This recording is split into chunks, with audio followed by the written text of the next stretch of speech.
Tatang! Tatang! Buksan niyo ang pinto! Oh, Efren! Bakit ka humahangos? Ano ba nangyari sa'yo? Tatang, hindi ko sinasadya. Ano? Liwanagin mo ang sinasabi mo. Ano ang hindi mo sinasadya? Tatang, tulungan mo ko. Hindi ko talaga sinasadya. Ang ano nga? Uminahon ka nga muna para hindi ka nauutal ng ganyan. Nakapatay yata ako ng tao. Ano ka mo? Ulitin mo nga sinabi mo. Tatang, hindi ko sinasadya. Hindi ko alam kung patay na ba o buhay pa siya. Basta duguan siya, Tang. Tinamaan yata siya ng sumpak ko. Diyos Mariosep kang bata ka. Nasaan siya? Nasa kakahuyan po. Malapit lang dito sa atin. Halika, puntaan natin. Baka buhay pa yon. Imposible namang mapatay mo kaagad sa isang tama ng sumpak lang. Halika, samahan mo ako. Star time.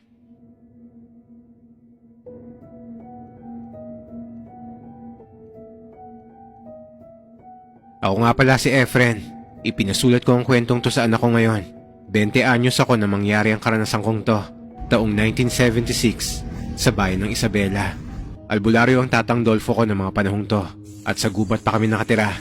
Dalawa na lang kami magkasama sa buhay dahil maaga ako naulila sa ina. Pamamaril ng ibon sa gubat ang libangan ko. Ginawan kasi ako ng tatay ko ng sumpak para magamit ko sa pamamaril ng mga ibon at baboy ramo sa gubat. Maganda ang pagkakayari ni Tatang Dolfo sa sumpak na gamit ko dahil pwede itong lagyan ng bala na katulad sa baril. Isang araw, maaga akong pumunta sa gubat para mamaril ng ibon at ng mga ligaw na hayop hanggang namataan ko ang may kalakihang ibong nakadapo sa sanga ng isang puno. Inasinta ko mabuti ang ibon na to gamit ang sumpak ko pero hindi ko to tinamaan hanggang may nakita akong paggalaw ng mga ligaw na halaman sa hindi kalayuan. Kaya pinaputokan ko to dahil ang nasa isip ko ay baboy ramo ang nagtatago sa likod ng mga ligaw na halaman na yon.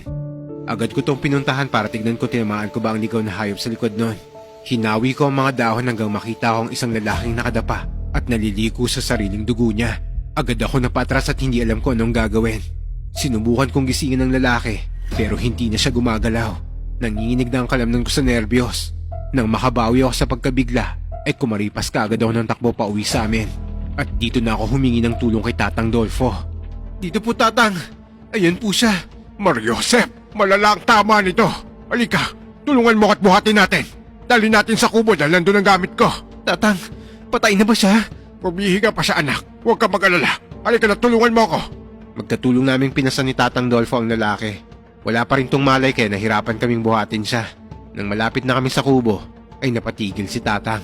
Tatang, bakit ko kayo tumigil? Anak, kakaibang taong to. Kanina pa umiinit tong medalyon ko. Naglalangis din to. Ano pong ibig sabihin niyan, Tatang? Hindi pang karaniwang tao to. Isa siyang aswang, Efren. Ano? Sigurado po ba kayo? Nakakasigurado ako, anak. Hindi ko siya pwedeng dalhin sa kubo. Dahil puno yun ang pangontra at protektado rin ng orasyon. Paano po to? Pababayaan na lang po ba natin siya, Tatang? Nakakaawa naman. Isa pa, ako ang may kasalanan kung bakit siya nagkaganyan. Marahan naming idinapa ang lalaki habang si Tatang ay sinusuri ang sugat nito sa likod. Napailing na lang tong bumaling ng tingin sa akin. Efren, hindi tama ng sumpak ang dahilan ng sugat nito. Buntot pagi ang nakadali sa likod niya. Ang tama ng sumpak mo ay nasa gawing balikat niya. Malayo sa bituka, kaya kung mamamatay siya, ay hindi ikaw ang nakapatay sa kanya. Paano na yun ngayon, Tang? Pabayaan na lang ba natin siya? Kasi hindi ko naman kasalanan. Oo, ganoon na nga. Aswang ang taong yan, Efren.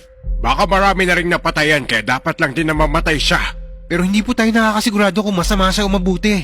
Di masama o mabuti, ay isa pa rin siyang aswang anak. Hahayaan na lang ba natin siyang mamatay, Tang? Kakayanin ba ng konsensya niyong may hinayaan tayong mamatay? Hindi ba't pagtatraidor na rin yung gagawin natin nun? Wala na rin tayong pinagkaiba sa kanila. O siya, sige na. Masyado kang mauwain.